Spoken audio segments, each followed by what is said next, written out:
Would you repeat the question for me? Yeah, you seem to have a problem paying attention to the questions being asked of you today. I'll repeat it for you again. Do you think that it's okay that these entities that are blacklisting companies, all of the companies on the list that are blacklisted, are conservative outlets? Do I think that it is okay for a company, for a nonprofit organization to develop tools that offer rankings, in other words, offer speech of criticism, critical speech about certain businesses? Yes, I think that's okay because that is protected First Amendment activity. So you think it's okay for the federal government to be using our tax dollars to basically, through a proxy, blacklist one side of the aisle? You think that's okay? I do not, because that is not what is happening. Really? How so? Yes. Then why are all the companies on the list, the blacklist, conservative groups? I think that's something that conservatives would need to answer. My amendment has nothing to do with whether or not colored people or black people or anybody can serve, okay? It has nothing to do with color of your skin, any of that stuff. I'd like to be recognized to have the words colored people stricken from the record. I find it offensive and very inappropriate. Is the gentlelady asking for unanimous consent to take down the words? I am asking for unanimous consent to take down the words of referring to me or any of my colleagues as colored people. Here's the deal. White supremacy is disgusting. It's disgusting. I look across the aisle at some of my brothers and sisters that don't have the same skin color as me. And you know what I see? I see men and women that were created in the image of God, just like I was. You may have a little more melanin in your skin than I do. I could care less. Even though I don't agree with you politically or your political worldview, you guys are my brothers and sisters, and I think it is disgusting. That being said, you guys are playing a very dangerous game by continually overstating the threat of white supremacy when there are massive threats. It's not white supremacists that are killing tens of thousands of our children in pill form called fentanyl. It's not white supremacy that is storming over our southern border right now. It's not white supremacy that is trafficking, sex slaves into this country at record numbers, and on and on and on. But if you guys want to keep beating that drum, you're more than that. That's your right. That's your right. But it's a reason that a lot of Americans don't take you guys seriously. My brothers and sisters, it's a reason why America doesn't take you guys seriously, because you keep beating that drum. It wasn't white supremacists that flew airliners into the World Trade Centers. And guess what? They're still out there. And a lot of those folks, because I've actually chased a lot of them overseas, they would love to come into a room like this with an S-vest on and clack it off and kill every single one of us. Black, brown, white, they could care less, because you don't share the same religious ideology as them. So we can keep playing these games. But you guys have seen the CBP individuals in here telling you how many individuals on the terror watch list has come over that southern border. And I'm telling you, my brothers and sisters of different colors than me, of the same color as me, if we're going to get serious about homeland security, we need to stop. We need to be realistic.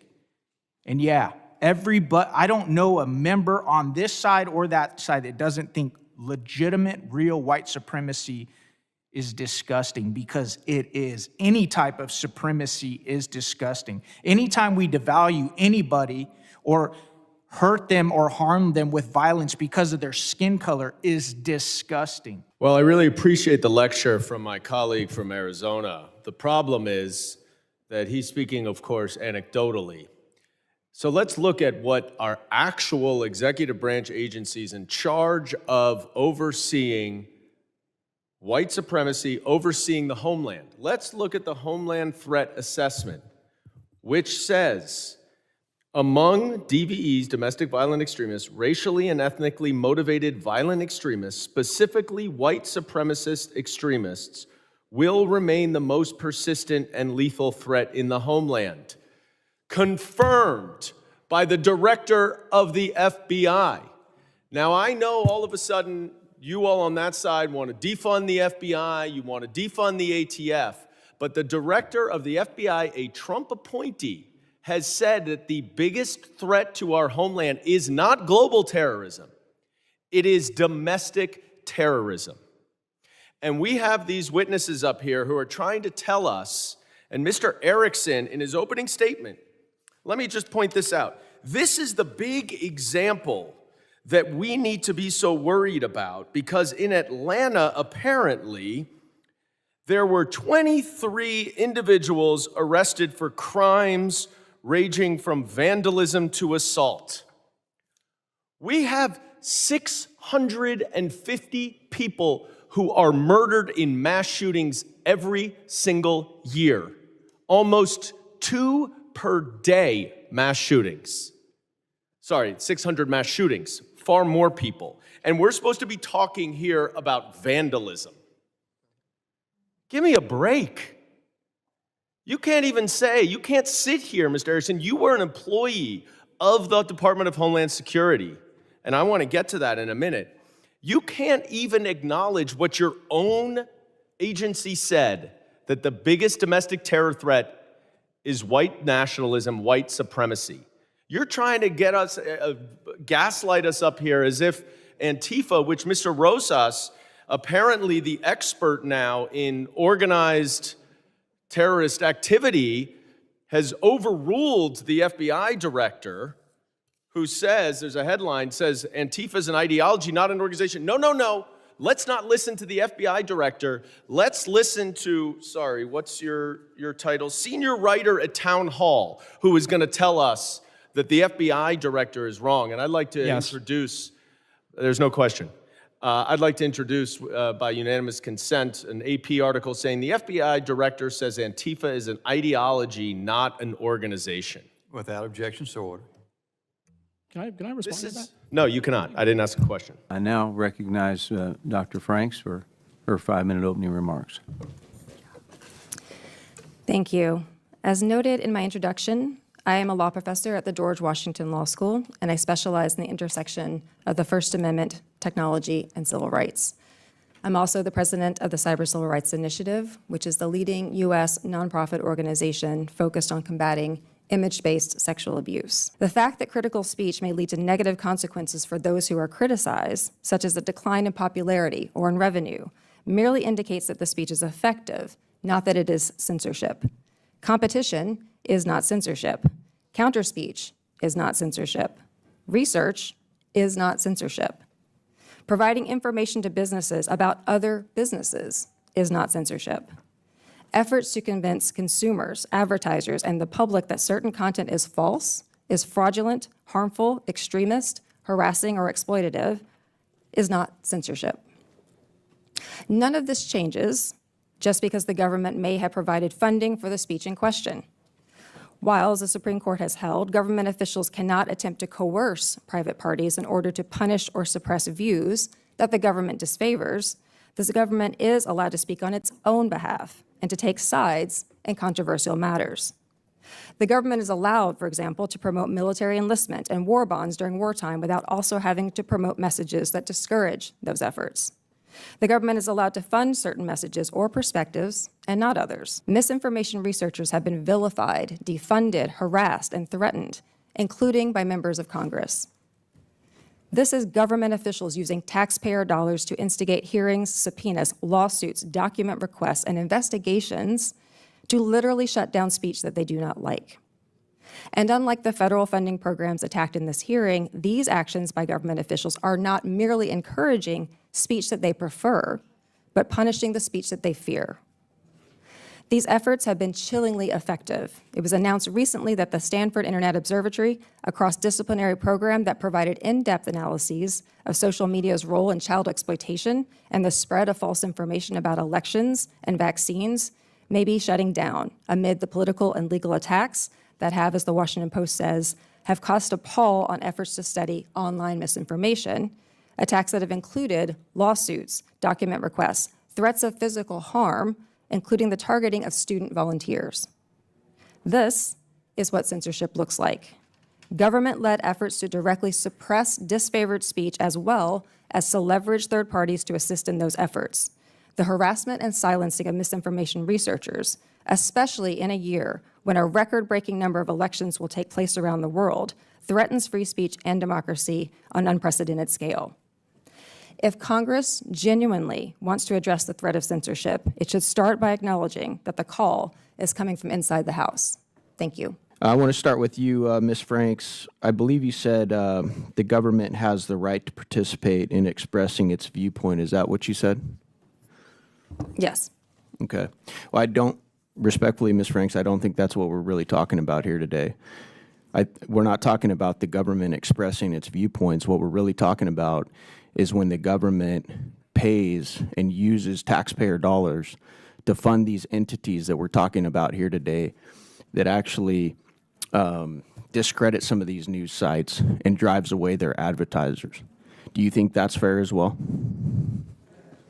What is fair is for the government to be able to fund projects and organizations that do certain things with those funds that may include competing in the marketplace of ideas, and they may be winning in the marketplace of ideas, but the government is not making those choices. And when certain news outlets lose in the marketplace of ideas, they may want to blame the government for that, but maybe they're just losers. So, okay, Ms. Franks, do you think— It's actually Dr. Franks. What's that? It's actually Dr. Franks. Okay, Dr. Franks, sorry. Ms. Jonas here said that when she was looking at these entities and the organizations that they had blacklisted, every single one of them was a conservative-leaning organization. Do you think that's fair as well? Is that okay? Dr. Franks? Use a different name, so I wasn't sure you were talking to me. Yeah, I'm still talking to you. I'm still looking at you. I'm still talking to you. Would you repeat the question for me? Yeah, you seem to have a problem paying attention to the questions being asked of you today. Why are all the companies on the list, the blacklist, conservative groups? I think that's something that conservatives would need to answer. No, I think that's something you need to answer. I'm not Because a we're talking about representative of any of these censorship companies. here, and there's only Yes. one group of people being censored. No one is being censored Miss according Eunice to what here, is being Miss described Eunice here today. admitted that she's not even a Republican. She leans left. Yet she's telling us that all of the companies on the blacklist are conservative groups. How do you square that, doctor? I don't have to square that because, as I said, the focus I know, because you don't have to make any sense, do you? May I answer the question? Yeah, go ahead. The First Amendment has certain principles and certain rules. People may not like them. People may disagree with them. People may not like the fact that someone out there may say conservatives are all bad or liberals are all bad. The correct response to not liking that is to engage in your own speech, as is often happening here. It is not to say, oh, this is censorship, we're being silenced. It's simply to say, we disagree with what's being said here. Try to compete, and if you are good enough, maybe you'll win. Miss Jonas, what do you have to say about what Dr. Franks just said? First of all, I want to be Microphone. I want to be clear that this wasn't just about NewsGuard and GDI. The government was funding hundreds, at least 300 tools and technologies that were designed to censor speech. Some of them weren't even pretending to censor foreign disinformation, quote unquote disinformation. Of course, that's a subjective term. So they were hosting COVID disinformation challenges where they were giving grants to companies who showed that they were the best at censoring COVID disinformation. COVID is not really a national security or foreign topic, even if it has some tinges of that. So this was about the government using its authority. The government can't use its authority, can't use its power, and can't use its money in order to censor views it doesn't like. It's the government, yes, it has its a right to censor. To express its own views, but not to use those views to censor. That's where it stops. And the court expressly said that in Vulo recently, actually. Mr. Weingarten, I'm going to allow you to comment on this exchange.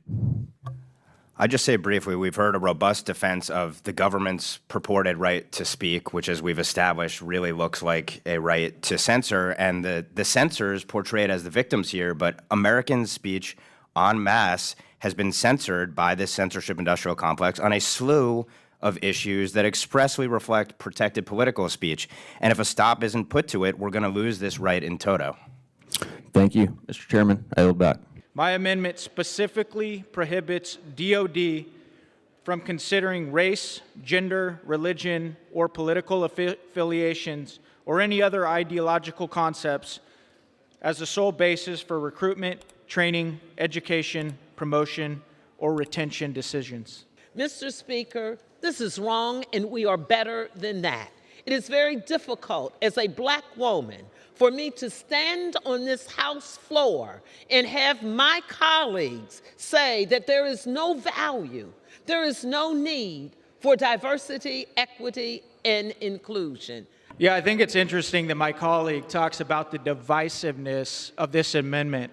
It's not divisive at all. What's divisive is how the military is becoming a political, a social experiment. I'm old enough to remember when black officers, when women were not allowed to serve. You are setting us back on this floor on both sides of the aisle. We have people of color, we have people who have served, women who have served, and on this side of the aisle. And to use it to deny women's rights to their reproductive rights, to use this as an excuse and a political maneuver, we are so serious that this has become something that is very difficult for us to stand on this floor and work with you and look at you for something that is so appalling. Gentlelady's time has expired.